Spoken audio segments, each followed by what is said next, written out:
बात करते हैं, भारत आज़ाद हो चुका है, आज़ादी की घोषणा हो चुकी है, लेकिन अंग्रेज़ों ने जाते जाते एक जहर बोने का काम किया। उन्होंने कहा कि नहीं, भारत के जो रियासत थे 562 रियासत थे। कितने रियासत थे? 562 रियासत, भारत के आज़ादी के बाद भी। ठीक है, उन्हें कहा कि इन रियासतों को, जिनमें राजा महाराजा शासन करते थे, कैसे 2-4 जिला का मालिक एक आदमी, वैसे रियासत थे 562 रियासत में। इन्होंने कहा कि जिन रियासतों को मन होगा खुशी से भारत में शामिल होगा, नहीं तो खुशी से पाकिस्तान में चला जाएगा। उनको कोई भी प्रेशर नहीं रहेगा कि कहाँ शामिल होना है। समझ गए? तो ये जाते जाते एक आग लगाने वाला बात हुआ कि नहीं? तो 3 रियासतों ने क्या किया? अपना रंग दिखाना शुरू किया, जिसमें एक जो है रियासत, जिसका नाम था जूनागढ़ रियासत। कौन सा रियासत? जूनागढ़ रियासत। जूनागढ़ पड़ता है, यही पड़ता है गुजरात में। ठीक है, तो यहाँ के नवाब थे जिनका नाम था मोहम्मद महाबत खान जी तृतीय। क्या था? और नवाब ने मुस्लिम लीग के नेता सर शाहनवाज भुट्टो को राज्य में मंत्रिमंडल के दीवान की पद पर, ये जो शाहनवाज भुट्टो देखते हैं, भुट्टो परिवार अभी पाकिस्तान में देखते हैं, भुट्टो अभी चुनाव भी जीता है। तो शाहनवाज भुट्टो को राज्य में मंत्रिमंडल की दीवान में जगह दिया था। भुट्टो राज्य का कार्यभार संभालते ही नवाब को पाकिस्तान में शामिल होने के लिए दबाव बनाने लगा। समझ गए? यानी नवाब जो थे यहाँ के, मोहम्मद महाबत खान जी तृतीय, ये अपना दीवान किसको बनाए थे? शाहनवाज भुट्टो को। और उसी का बेटा जो है अभी वहाँ राजनीति कर रहा है, बड़े स्मार्ट है, देखते ही अभी चुनाव में जीता है। तो ये दीवान जो है कहने लगा महाराजा को, यहाँ के राजा को, कि चलिए पाकिस्तान में शामिल हो जाते हैं। तो ये स्थिति जब हो गया तो नवाब को पाकिस्तान में शामिल होने के लिए प्रेशर बना रहा था। तो क्या हुआ कि जूनागढ़ के नवाब का रवैया जिन्ना के 2 राष्ट्र के सिद्धांत के खिलाफ था। भारतीय नेताओं ने जूनागढ़ को आर्थिक रूप से काट दिया। भारतीय नेताओं ने जूनागढ़ को क्या किया? मदद देना बंद कर दिया। ठीक है, और पटेल ने पाकिस्तान से जूनागढ़ में जनमत संग्रह की मांग की। ठीक है, तो देखा कि बहुत ज़्यादा इधर उधर हो रहा है, तो अंत में क्या किया गया? भारतीय फौजों और भारतीय फौज ने गया और वहाँ पर क्या किया कि कहा जब ये कराया जाता है। देखिए यहाँ पर कहानी मेनली ये था कि यहाँ का जूनागढ़ रियासत का जो राजा है वो कौन है? मुसलमान है ना, मोहम्मद महाबत खां जी तृतीय। और यहाँ की जो जनता थी वो हिंदू थी। 91% जनता क्या थी? जूनागढ़ रियासत की हिंदू थी। तो कहा गया कि जनमत संग्रह कराया जाए। भारत कहा कि ठीक है, जनमत संग्रह करा लीजिए, कोई दिक्कत नहीं है। तो 91% हिंदू रहेगा तो कहाँ जाना चाहेगा? भारत में। तो जनमत संग्रह करा करके किसको शामिल कर लिया गया? बताइए, जूनागढ़ रियासत को। समझ में आ गया आपको?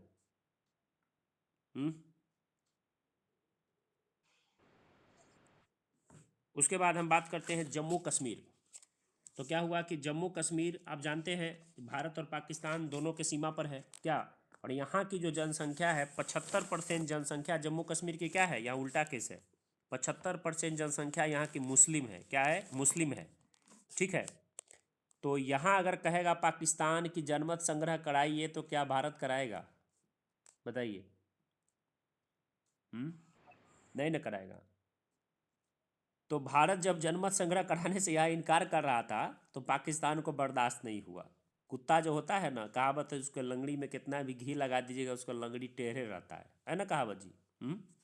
तो पाकिस्तान को बर्दाश्त नहीं हुआ, तुरंत क्या किया? अपना सेना को, ठीक है, कबीला के भेष में, कबीला जानते हैं ना, जो रहता है काला काला, पहले मुँह ढक ले, कबीला के भेष में आतंकवादी बना करके क्या किया? कश्मीर में भेज दिया।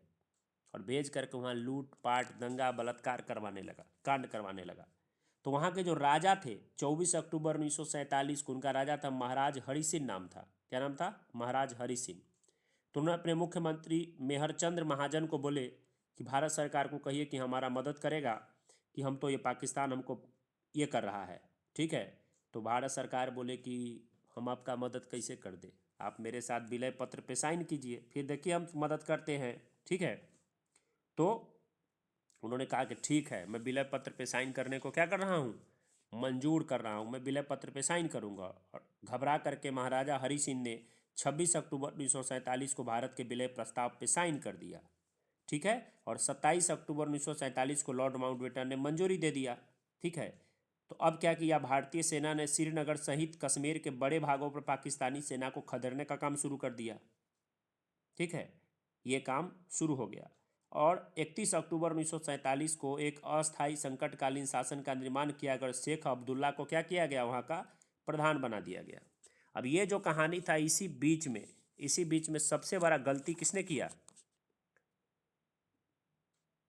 नेहरू ने किया। जवाहरलाल नेहरू ने इतना बड़ा गलती किया कि ये मामला जब जब सेना, पाकिस्तानी सेना को हमारी सेना मार मार के भगा रही थी, तो भगाने देता, खदेड़ के पाकिस्तान में पहुंचा देता। इतना बड़ा गलती किया ये जवाहरलाल नेहरू जी किए, स्वर्गवास हो गया है बेचारे का। तो उन्होंने क्या किया, जो 1 जनवरी 1948 को बिना मतलब के मामला जाके संयुक्त राष्ट्र संघ में रख दिया। कहाँ रख दिया मामला? संयुक्त राष्ट्र संघ में। और संयुक्त राष्ट्र संघ दुनिया का सबसे जो है घटिया संस्थान है। वहाँ केवल अमेरिका का चलता है, इजराइल का चलता है, रसिया का चलता है, और दोनों को कोई औकादे नहीं है। संयुक्त राष्ट्र संघ क्या किया, कहा कि जो पाकिस्तान का सेना जहाँ पे अभी तक कब्जा किया हुआ उसको वहीं पर रहने दिया जाए। समझ गए? तो वही जो सेना पर कब्जा पाकिस्तान का रह गया, उसी को आज क्या बोलते हैं? पाक अधिकृत कश्मीर कहते हैं। समझ गए? और संयुक्त राष्ट्र संघ ने कहा कि जनमत संग्रह करा दिया जाए और मामला ठीक हो जाएगा। ठीक है, तो भारत ने कहा कि ठीक है, जनमत संग्रह करा लिया जाएगा, लेकिन जो सेना जो कब्जा करके रखी हुई जिस जमीन को, पहले उसको खाली कर दे, तब जनमत संग्रह कराएंगे। क्या बोला भारत सरकार? कि सेना जिस जमीन को कब्जा करके रखा उसको खाली कर दे, तब हम जनमत संग्रह करा देंगे। लेकिन पाकिस्तान का क्या कहानी है? वो कहा कि नहीं, सेना जो कब्जा किया है ना उसको खाली नहीं करेंगे, तब जनमत संग्रह होना चाहिए। भारत का तब तक कहियो नहीं होगा जीवन में। और ये लड़ाई अभी तक क्या हो रहा है? चलते ही आ रहा है। तो आप क्या कराए देते हैं कि पाकिस्तान को जो सेना जो कब्जा हम लोग का ज़मीन रखा है वो खाली करके जनमत संग्रह कराना चाहिए कि भारत का रुख सही है। पाकिस्तान अगर वो कर देता तो जनमत संग्रह तो होता, तो पाकिस्तान में चल जाता, कश्मीर चल जाता कि नहीं? लेकिन पाकिस्तान का अच्छा डिसीजन है कि वो ज़मीन खाली नहीं कर रहा है, और भारत का और भी अच्छा डिसीजन है, कहा कि खाली नहीं करोगे तो जनमत संग्रह नहीं होगा। दो मामला समझ गए आप, जूनागढ़ और कश्मीर का। अब आपको हैदराबाद ले चलते हैं। हैदराबाद भारत की सबसे बड़ी रियासत थी। सबसे बड़ी रियासत कौन थी? हैदराबाद। ठीक है, और यहाँ के जो राजा थे वो बड़ा नौटंकी बतिया रहे थे। तो भारत सरकार ने क्या किया, ऑपरेशन पोलो चला करके सेना को भेज दिया, लेकिन पुलिस के भेष में। किस भेष में? सेना को भेजा पुलिस के भेष में, और ऑपरेशन पोलो चला करके उसको कब्जा करने का काम कर लिया भारत सरकार ने। तो हैदराबाद भी हमारे कब्जा में आ गया। 3 रियासत ने क्या किया था हमारे साथ ही, इधर उधर किया था, उसको हम लोगों ने क्या किया, छीनने का काम किया। फिर जब विदेशी लोग चले गए थे, तो उसके बावजूद जो है फ्रांस जो था, वो हमारा चंद्रनगर एक जगह पड़ता है बंगाल में। चंद्रनगर कहाँ पड़ता है? पश्चिमी बंगाल में। पौंडीचेरी कहाँ पड़ता है? पश्चिमी बंगाल में। सॉरी यार, चंद्रनगर पड़ता है पश्चिम बंगाल में। पौंडीचेरी आपको पता है तमिलनाडु में। कराईकल है तमिलनाडु में। यनम है आंध्र प्रदेश में। और माहे है केरल में। ठीक है, तो ये सारा एरिया जो है, चंद्रनगर, पौंडीचेरी, कराईकल, यनम, माहे, इस सब पे किसका कब्जा था? फ्रांसीसियों का। इन लोगों ने स्वेच्छा से क्या किया, भारत को सौंप करके चले गए खुशी खुशी।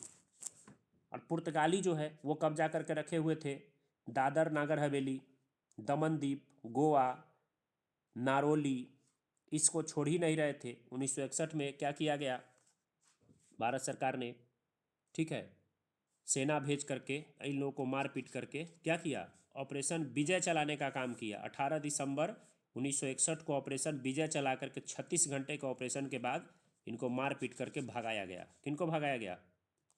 पुर्तगालियों को। और 1954 में ये जो फ्रांसीसी लोग थे ये खुशी खुशी खुदे चल गए। अब मार के किनको भगाया गया? पुर्तगालियों को। समझ गए? फिर भारतीय राज्यों का जो पुनर्गठन हुआ था भाषा के आधार पर, सारा कहानी पढ़ा चुके हैं पॉलिटी में। कोई कहेंगे जो हमने नहीं पढ़ाया? पढ़ा चुके हैं ना जी। सिंधु जल समझौता देख लीजिए थोड़ा सा। ठीक है, सिंधु जल समझौता जो है किसके किसके बीच है? 1960 में हुआ था सिंधु जल समझौता। किसके किसके बीच? भारत और पाकिस्तान के बीच में। किसके देखरेख में? तो वर्ल्ड बैंक के देखरेख में। किसके देखरेख में? वर्ल्ड बैंक के देखरेख में।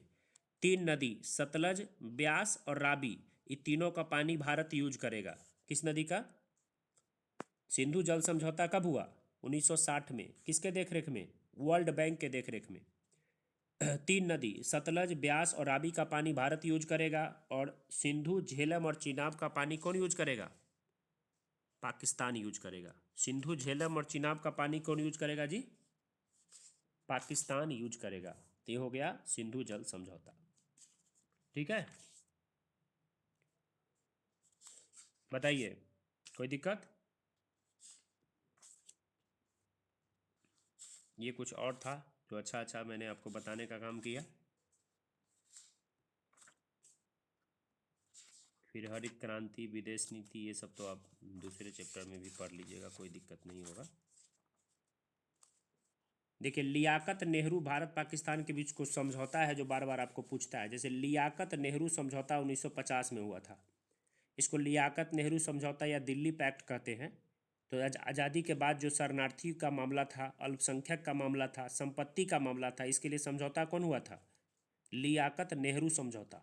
कब हुआ था बताइए? 1950 में लियाकत नेहरू समझौता। सिंधु जल समझौता कब हुआ? 1960 में। भारत पाकिस्तान के बीच जो 1965 में युद्ध हुआ, इस युद्ध को लेकर के ताशकंद समझौता हुआ था, ताशकंद में। ठीक है, 10 जनवरी 1966 को। ताशकंद समझौता कब हुआ बताइए? 1966 में हुआ। ताशकंद समझौता कब हुआ? 1966 में हुआ ताशकंद समझौता। और इसमें जो है पता है, अपने गए थे लाल बहादुर शास्त्री जी, जिनका क्या हो गया था? मृत्यु हो गया था। फिर शिमला समझौता 1972 में हुआ था भारत पाकिस्तान के बीच में। तो आपको पता है 1971 में बांग्लादेश मुक्ति में जो विवाद हुआ था और भारत ने युद्ध जीता, तो शिमला में जाकर के समझौता हुआ था। इसको क्या बोलते हैं? शिमला समझौता 1972 बोलते हैं। समझ गए?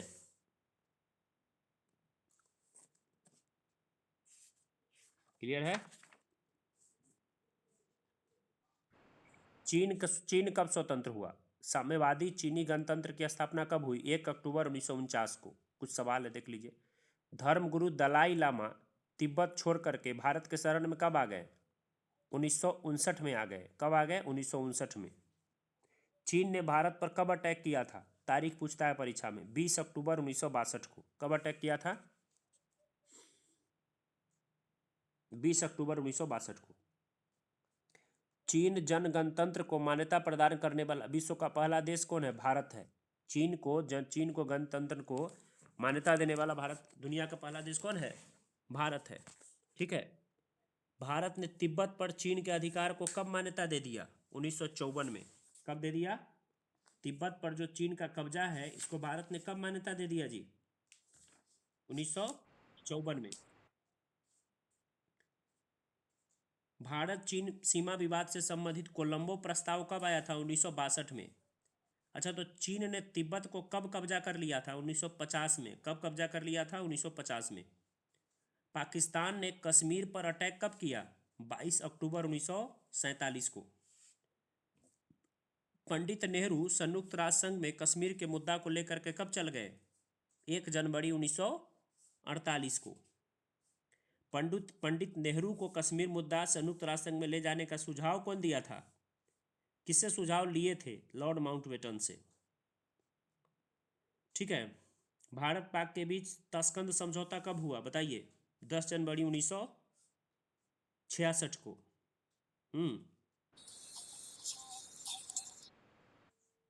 ठीक है।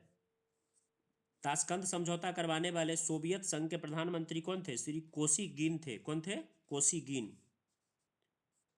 स्वतंत्र बांग्लादेश सरकार को मान्यता सर्वप्रथम किस देश ने दिया? भारत ने दिया। भारत ने ही ने बांग्लादेश को आज़ाद करवाया था। भारत और पाकिस्तान के बीच शिमला समझौता कब हुआ? 2 जुलाई 1972 को। लियाकत नेहरू समझौता कब हुआ? 1950 में। चीन ने युद्ध का अटैक किया था भारत पे 20 अक्टूबर 1962 को, और अकेले ही बोला कि युद्ध में रोक रहा हूं 21 नवंबर 1962 को। ठीक है।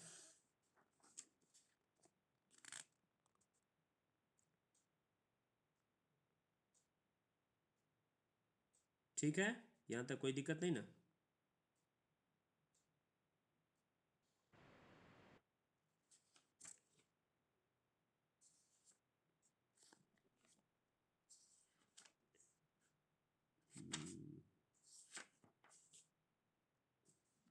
कुछ क्रांति है, जैसे हरित क्रांति, ग्रीन रिवॉल्यूशन कौन लाए थे? Green revolution MS. स्वामीनाथन लाए थे। किससे संबंधित है? खाद्यान्न से। श्वेत क्रांति किससे संबंधित है? श्वेत क्रांति के जनक कौन है? वर्गीज कुरियन। किससे संबंधित है? दूध उत्पादन से। पीली क्रांति किससे संबंधित है? खाद्य तेल और तिलहन से पीली क्रांति। नीली क्रांति किससे संबंधित है? मत्स्य उत्पादन से। अरुण कृष्णन लाए थे नीली क्रांति। गुलाबी क्रांति दुर्गेश पटेल लाए थे। गुलाबी क्रांति क्या है? प्याज और झींगा मछली से। कौन सा क्रांति? गुलाबी क्रांति, पिंक रिवॉल्यूशन। काली क्रांति किससे है? पेट्रोलियम और खनिज तेल से। कौन सा क्रांति है? काली क्रांति। धूसर क्रांति किससे है? धूसर क्रांति उर्वरक से। धूसर क्रांति किससे है? उर्वरक से। रजत क्रांति, रजत क्रांति इंदिरा गांधी लाई थी अंडा और मुर्गी उत्पादन से। सुनहरी क्रांति भारत में आया था बागवानी से। इंद्रधनुषी क्रांति कहे तो सभी क्रांतियों को मिला करके हरित, पीली, नीली, लाल, गुलाबी, भूरी, धूसर सबको मिला देंगे तो कौन क्रांति हो जाएगा? इंद्रधनुषी क्रांति। गोल क्रांति होगा आलू से। समझे? प्लांट इकोनॉमी फॉर इंडिया पुस्तक के लेखक कौन है? एम विश्वेश्वरैया। कौन है? एम विश्वेश्वरैया। 1938 में राष्ट्रीय नियोजन समिति का गठन किया गया हरिपुरा में। अध्यक्ष कौन थे?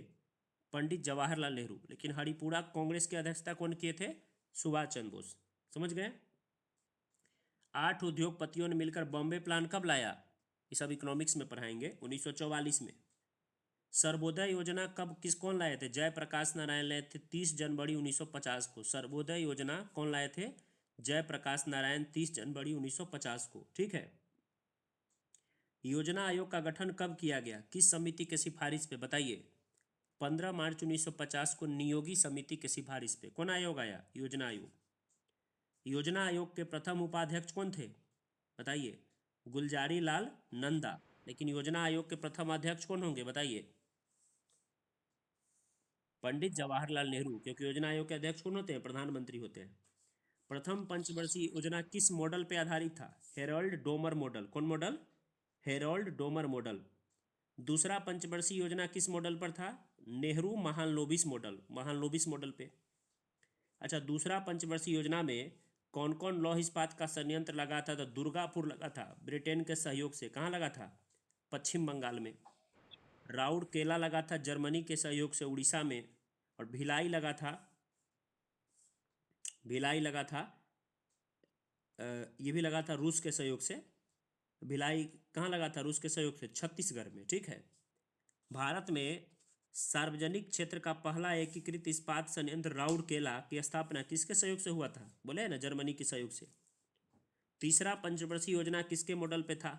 तो सुखमय चक्रवर्ती मॉडल। कौन मॉडल? सुखमय चक्रवर्ती मॉडल। ये जो योजना आयोग है, इसके योजनाओं को प्रस्ताव देने का मंजूरी कौन करता है? मंजूरी तो राष्ट्रीय विकास परिषद बोलते हैं। वो कब बना था? 6 अगस्त 1952 को। कब बना था राष्ट्रीय विकास परिषद? 6 अगस्त 1952 को, नियोगी समिति के सिफारिश पे। ठीक है। काश्तकारी सुधार के लिए बरगा अभियान कहाँ चला था? केरल और पश्चिम बंगाल में। हदबंदी कानून कहाँ लगा था सबसे पहले देश में? जम्मू कश्मीर में। ठीक है। भूदान आंदोलन कौन चलाए थे 1951 में? आचार्य विनोबा भावे। कौन चलाए थे भूदान आंदोलन? आचार्य विनोबा भावे। कहाँ से शुरू हुआ था भूदान आंदोलन? भूमि दान करने का आंदोलन। तेलंगाना के पोचमपल्ली गांव से। ठीक है। हरित क्रांति के जनक किनको कहा जाता है? डॉक्टर नॉर्मन बोरलॉन्ग को। भारत में हरित क्रांति का जनक किसको कहते हैं? Doctor MS. स्वामीनाथन को। उनको अभी क्या मिला है? एम.एस. स्वामीनाथन को भारत रत्न मिला है। भारत में हरित क्रांति का आरंभ कब हुआ? 1966-67 में। श्वेत क्रांति की शुरुआत कब हुई? 1964-65 में। धूसर क्रांति संबंधित है उर्वरक उत्पादन से। ठीक है। देश की पहली औद्योगिक क्रांति आई थी 6 अप्रैल 1948 को, और दूसरी औद्योगिक क्रांति आई थी 30 अप्रैल 1956 को। कब आया था दूसरा? 30 अप्रैल 1956 को आया था। ठीक है। पूछता है आज़ादी के बाद देश का पहला आम चुनाव कब हुआ? 1951-52 में। डॉक्टर भीमराव अम्बेडकर के राजनीतिक पार्टी का क्या नाम था? Republican party. अनुसूचित जाति महासंघ बोलते हैं। प्रथम लोकसभा के अध्यक्ष कौन थे? गणेश वासुदेव मावलंकर। भारत चीन के बीच जब युद्ध चल रहा था तो भारत के रक्षा मंत्री कौन थे? बीके कृष्ण मेनन। कौन थे? बीके कृष्ण मेनन। गुलजारी लाल नंदा कितना बार भारत के कार्यवाहक प्रधानमंत्री बने? 2 बार बने। एक बार जब नेहरू मर गए 64 में, या दूसरी बार जब शास्त्री जी मर गए 1966 में। इंदिरा गांधी के कार्यकाल में किन आदिवासियों ने विद्रोह किया था? मिजो आदिवासियों ने। कौन किया था? मिजो आदिवासी। देश के पहले गैर कांग्रेसी प्रधानमंत्री कौन बने थे? मोरारजी देसाई। कौन बने थे? मोरारजी देसाई। ठीक है, बताइए। ये सब सवाल मैंने आपको करा दिया जो मेन मेन है, समझ गए। अब इसको यहीं पे क्लास को क्या करते हैं? रोकने का काम करते हैं।